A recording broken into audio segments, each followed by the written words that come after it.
The APE GIGANS. It is difficult for me to determine what was the real time, but I should suppose, by after calculation, that it must have been 10 at night. I lay in a stupor, a half-dream, during which I saw visions of astounding character. Monsters of the deep were side by side with the mighty elephantine shepherd. Gigantic fish and animals seemed to form strange conjunctions. The raft took a sudden turn, whirled round, entered another tunnel, this time illumined in a most singular manner.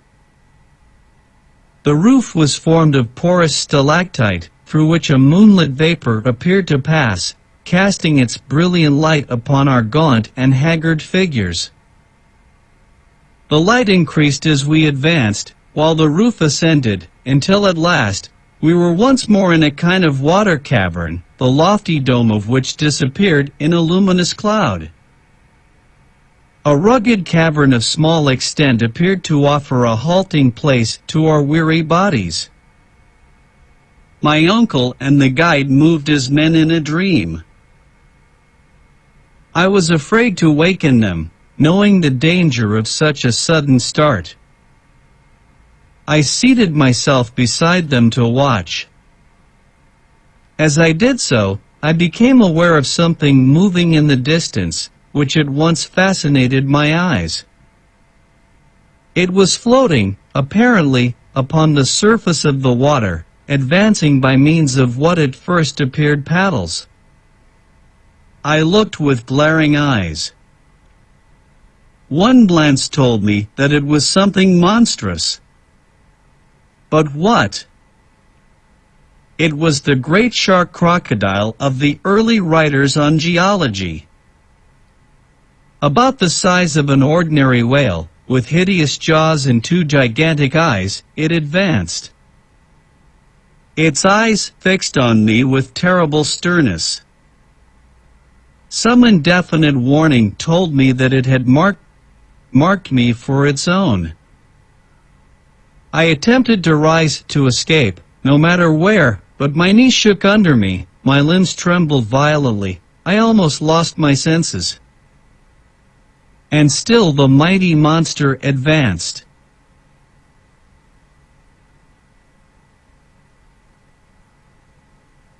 My uncle and the guide made no effort to save themselves.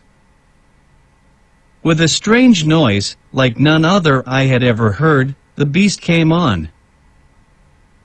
His jaws were at least 7 feet apart, and his distended mouth looked large enough to have swallowed a boatful of men. We were about 10 feet distant when I discovered that much as his body resembled that of a crocodile, his mouth was wholly that of a shark. His twofold nature now became apparent.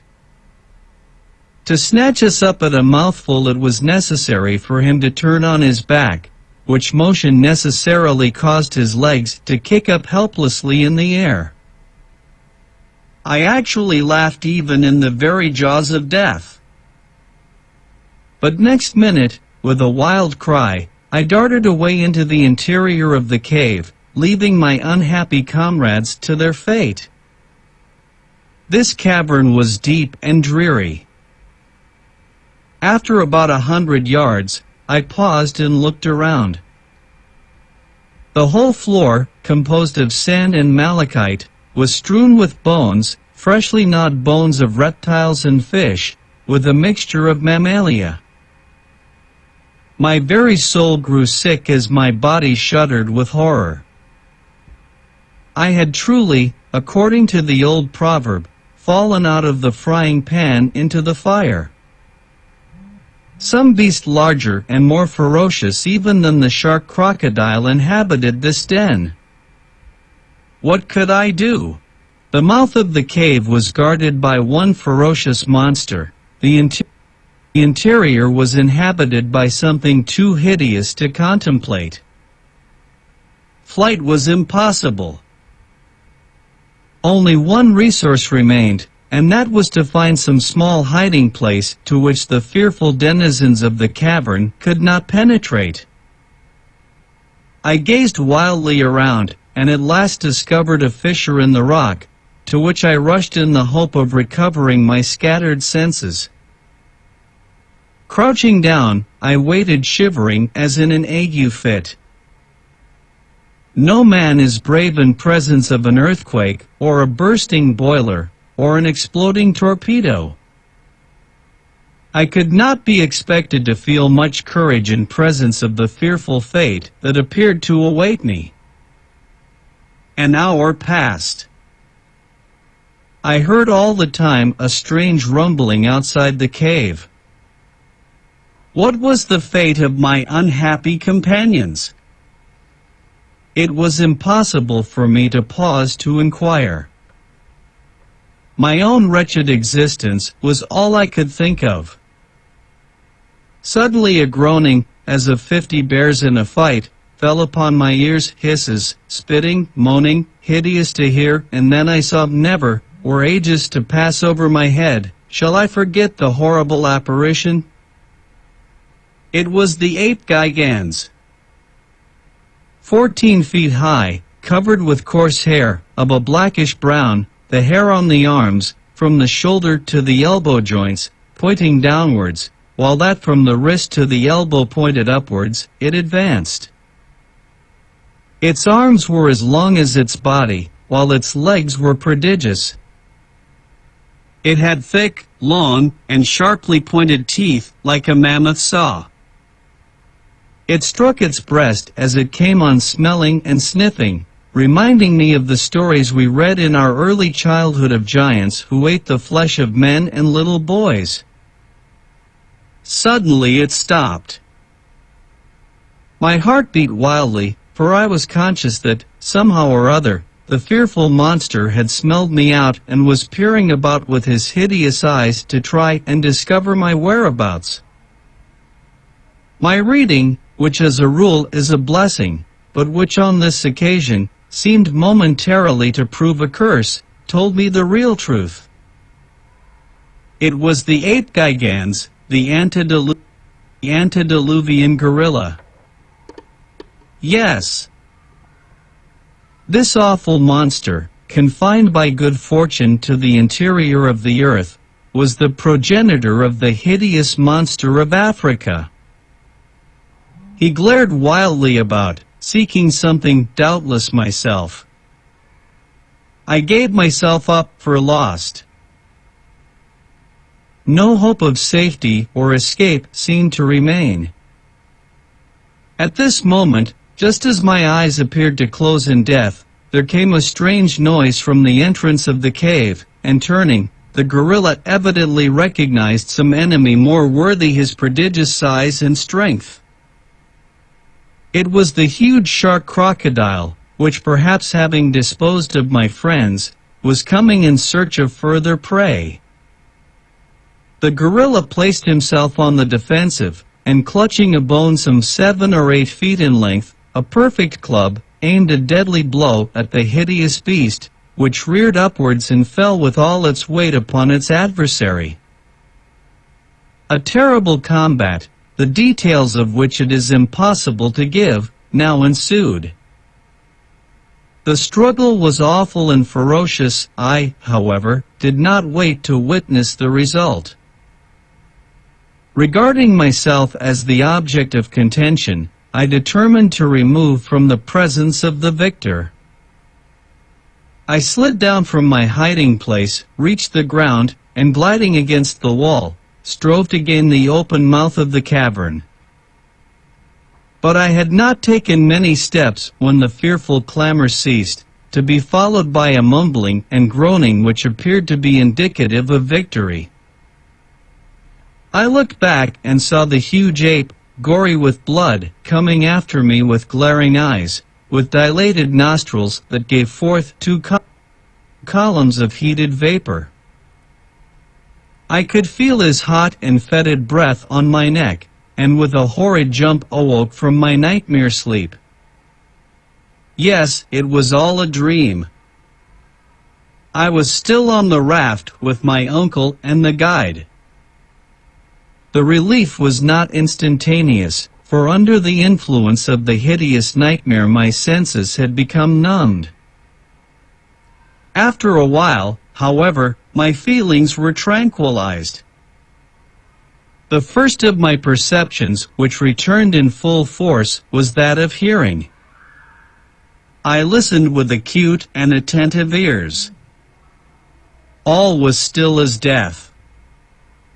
All I comprehended was silence. To the roaring of the waters, which had filled the gallery with awful reverberations, succeeded perfect peace. After some little time my uncle spoke, in a low and scarcely audible tone, "Harry, boy, where are you?" "I am here," was my faint rejoinder. "Well, don't you see what has happened? We are going upwards." "My dear uncle, what can you mean?" was my half-delirious reply. "Yes, I tell you we are ascending rapidly. Our downward journey is quite checked." I held out my hand, and, after some little difficulty, succeeded in touching the wall. My hand was in an instant covered with blood. The skin was torn from the flesh. We were ascending with extraordinary rapidity. "The torch, the torch!" cried the professor, wildly. "It must be lighted." Hans, the guide, after many vain efforts, at last succeeded in lighting it, and the flame, having now nothing to prevent its burning, shed a tolerably clear light. We were enabled to form an approximate idea of the truth. "It is just as I thought," said my uncle, after a moment or two of silent attention.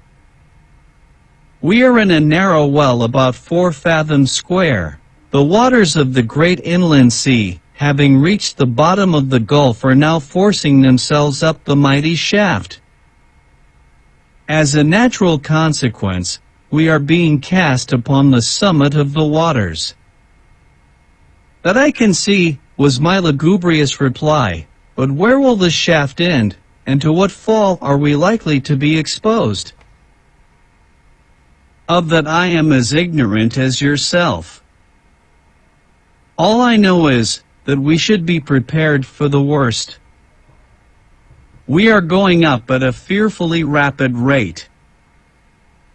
As far as I can judge, we are ascending at the rate of 2 fathoms a second, of 120 fathoms a minute, or rather more than 3½ leagues an hour.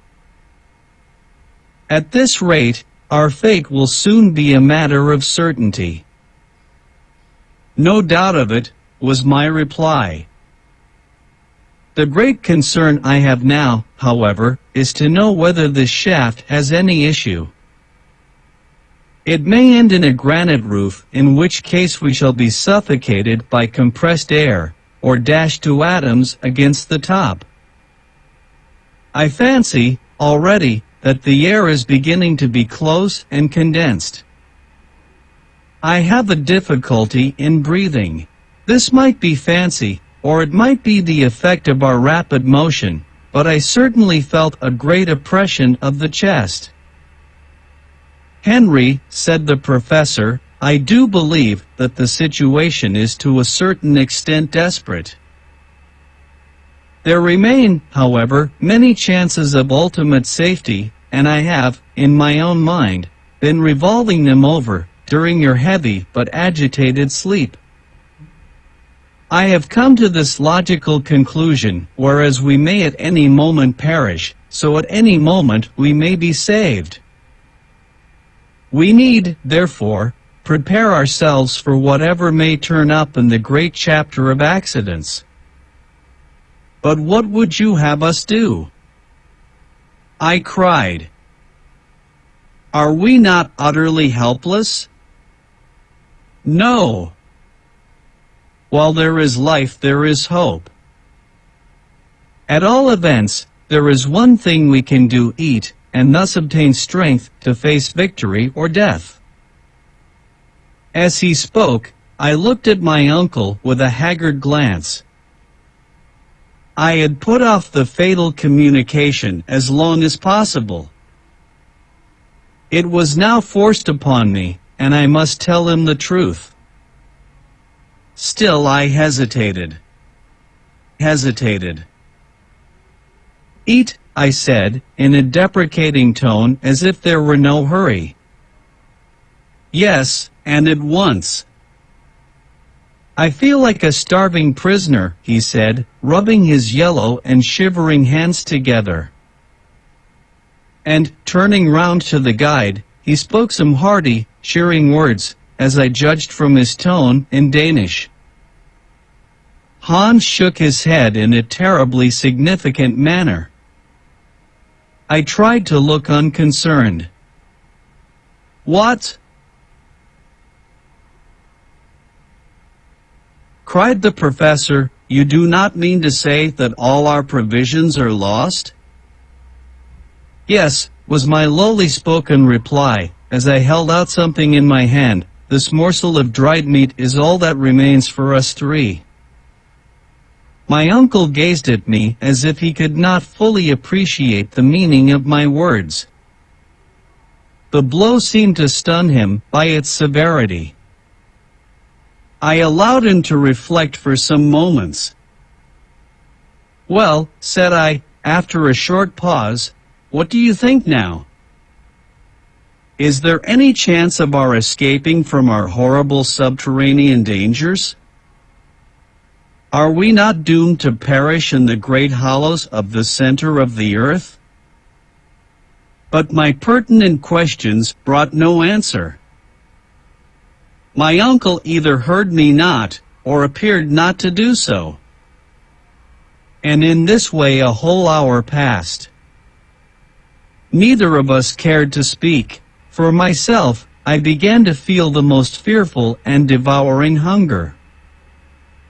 My companions, doubtless, felt the same horrible tortures, but neither of them would touch the wretched morsel of meat that remained. It lay there, a last remnant of all our great preparations for the mad and senseless journey. I looked back, with wonderment, to my own folly.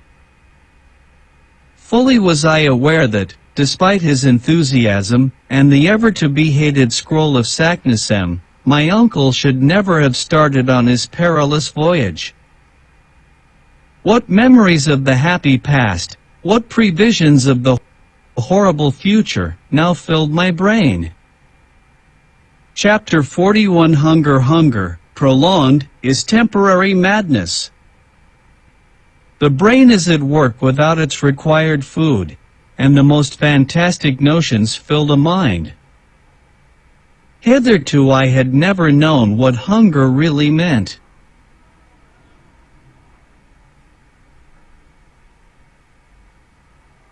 I was likely to understand it now.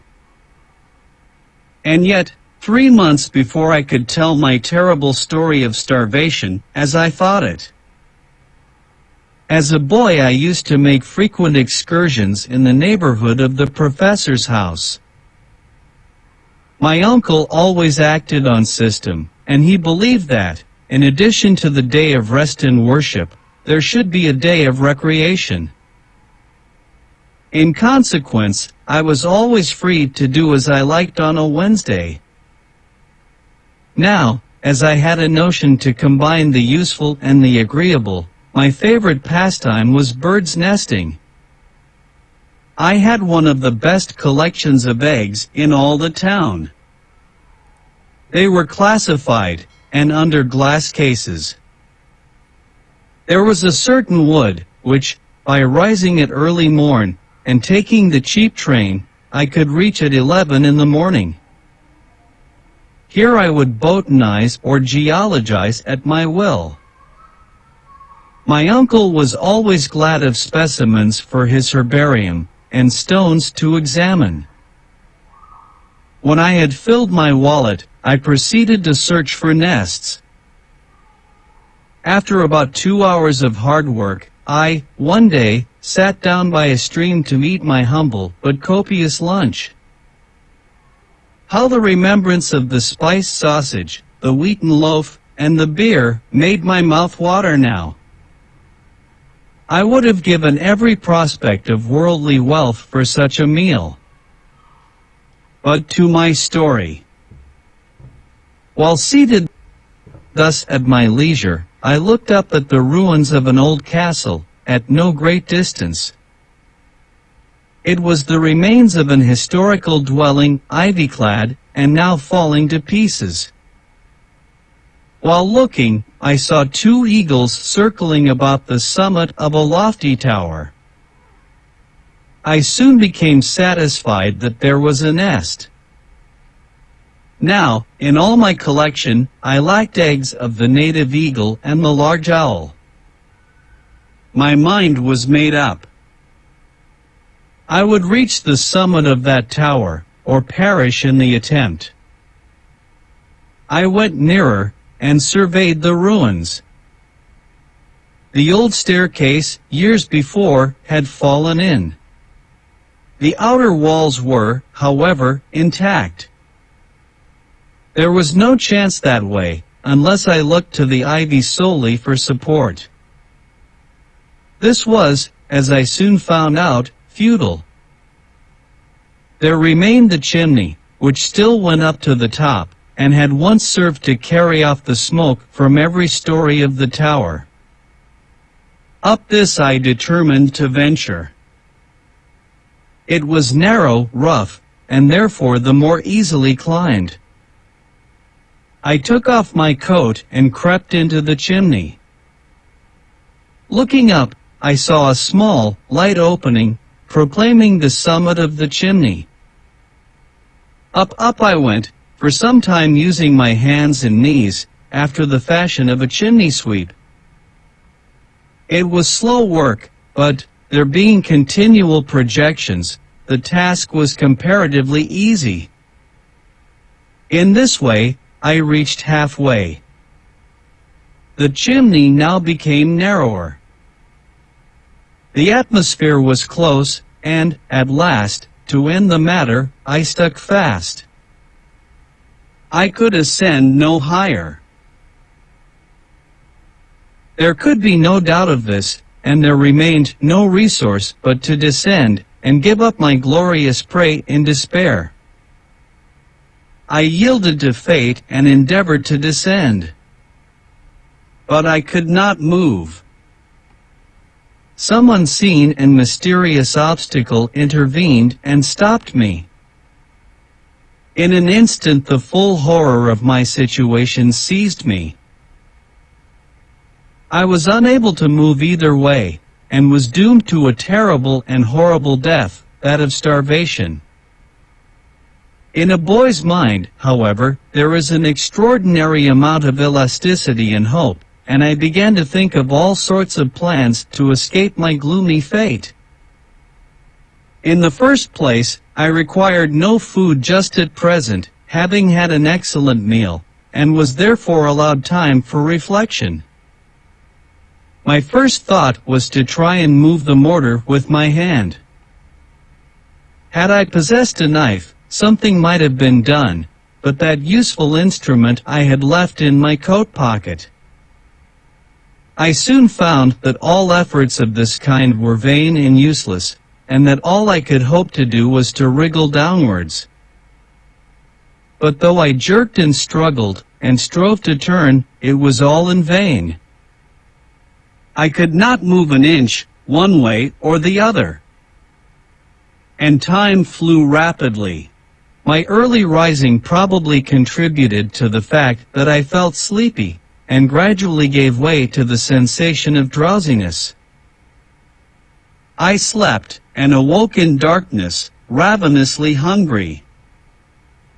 Night had come, and still I could not move.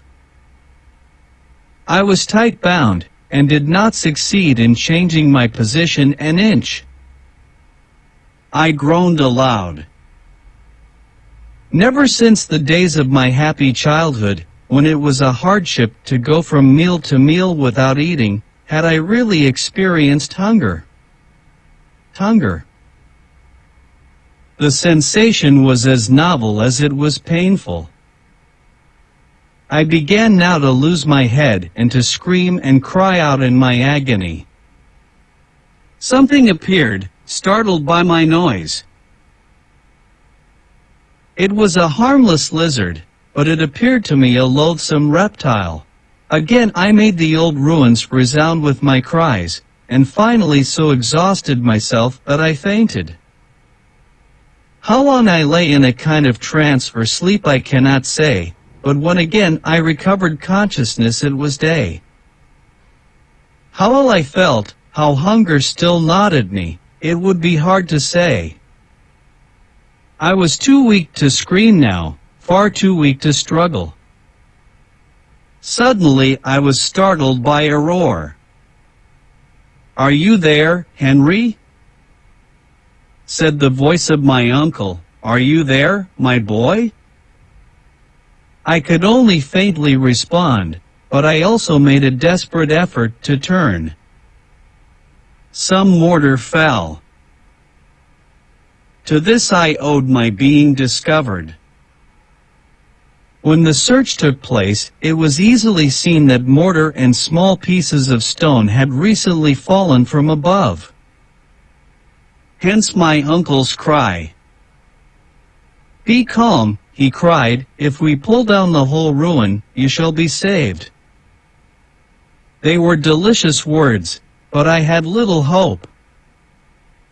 Soon, however, about a quarter of an hour later, I heard a voice above me, at one of the upper fireplaces. "Are you below or above?" "Below," was my reply. In an instant a basket was lowered with milk, a biscuit, and an egg. My uncle was fearful to be too ready with his supply of food. I drank the milk first, for thirst had nearly deadened hunger. I then, much refreshed, ate my bread and hard egg. They were now at work at the wall. I could hear a pickaxe. Wishing to escape all danger from this terrible weapon, I made a desperate struggle, and the belt, which surrounded my waist and which had been hitched on a stone, gave way. I was free, and only escaped falling down by a rapid motion of my hands and knees. In 10 minutes more I was in my uncle's arms, after being 2 days and nights in that horrible prison. My occasional delirium prevented me from counting time. I was weeks recovering from that awful starvation adventure, and yet what was that to the hideous sufferings I now endured? After dreaming for some time, and thinking of this and other matters, I once more looked around me. We were still ascending with fearful rapidity. Every now and then the air appeared to check our respiration as it does that of aeronauts when the ascension of the balloon is too rapid. But if they feel a degree of cold in proportion to the elevation they attain in the atmosphere, we experienced quite a contrary effect. The heat began to increase in a most threatening and exceptional manner. I cannot tell exactly the mean, but I think it must have reached 122 degrees Fahrenheit. What was the meaning of this extraordinary change in the temperature? As far as we had hitherto gone, facts had proved the theories of Davy and of Lidenbrock to be correct. Until now, all the peculiar conditions of refractory rocks, of electricity, of magnetism, had modified the general laws of nature, and had created for us a moderate temperature, for the theory of the central fire remained, in my eyes, the only explainable one. Were we, then, going to reach a position in which these phenomena were to be carried out in all their rigor, and in which the heat would reduce the rocks to a state of fusion? Such was my not unnatural fear, and I did not conceal the fact from my uncle. My way of doing so might be cold and heartless, but I could not help it. If we are not drowned, or smashed into pancakes, and if we do not die of starvation, we have the satisfaction of knowing that we must be burned alive. My uncle, in presence of this brusque attack, simply shrugged his shoulders, and resumed his reflections, whatever they might be. An hour passed away, and except that there was a slight increase in the temperature, no incident modified the situation. My uncle at last, of his own accord, broke silence. "Well, Henry, my boy," he said, in a cheerful way, "we must make up our minds." "Make up our minds to what?" I asked, in considerable surprise. "Well, to something. We must at whatever risk recruit our physical strength. If we make the fatal mistake of husbanding our little remnant of food, we may probably prolong our wretched existence a few hours, but we shall remain weak to the end." "Yes," I growled, "to the end. That, however, will not keep us long waiting." "Well, only let a chance of safety present itself, only allow that a moment of action be necessary. Where shall we find the means of action if we allow ourselves to be reduced to physical weakness by inanition? When this piece of meat is devoured, uncle, what hope will there remain unto us?" "None, my dear Henry, none." "But will it do you any good to devour it with your eyes? You appear to me to reason like one without will or decision, like a being without energy." "Then," cried I, exasperated to a degree which is scarcely to be explained, "you do not mean to tell me that you have not lost all hope?"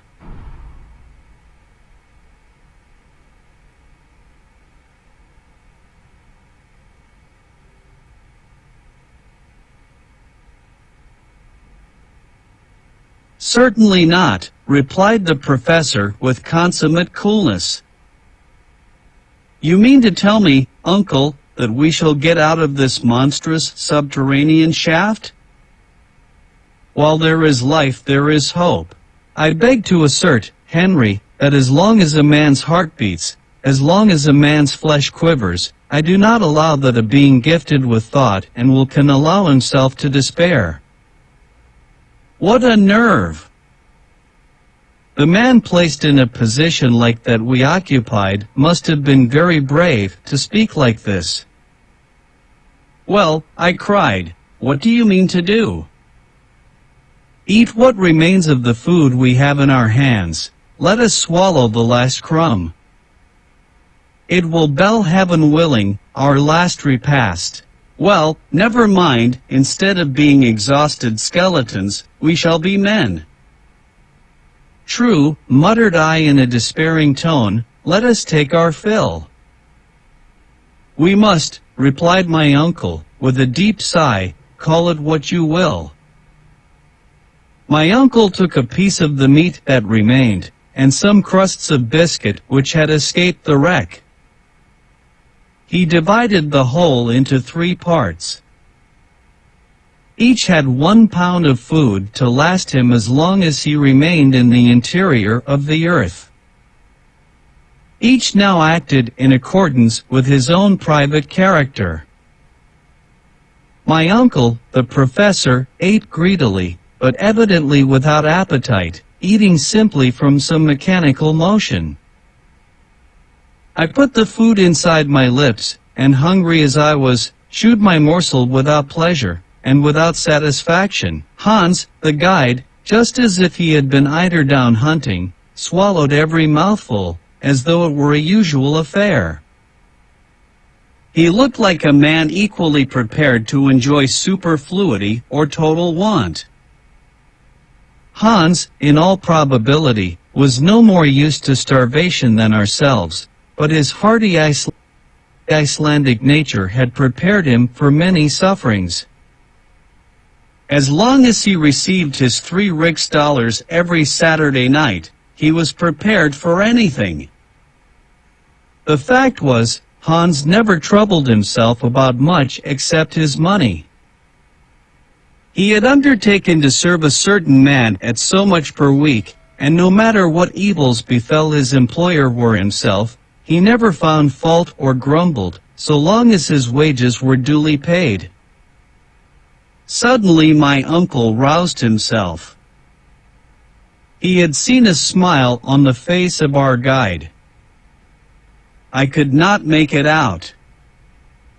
"What is the matter?" said my uncle. "Skidam," said the guide, producing a bottle of this precious fluid. We drank. My uncle and myself will own to our dying day that hence we derived strength to exist until the last bitter moment. That precious bottle of Hollands was in reality only half full, but, under the circumstances, it was nectar.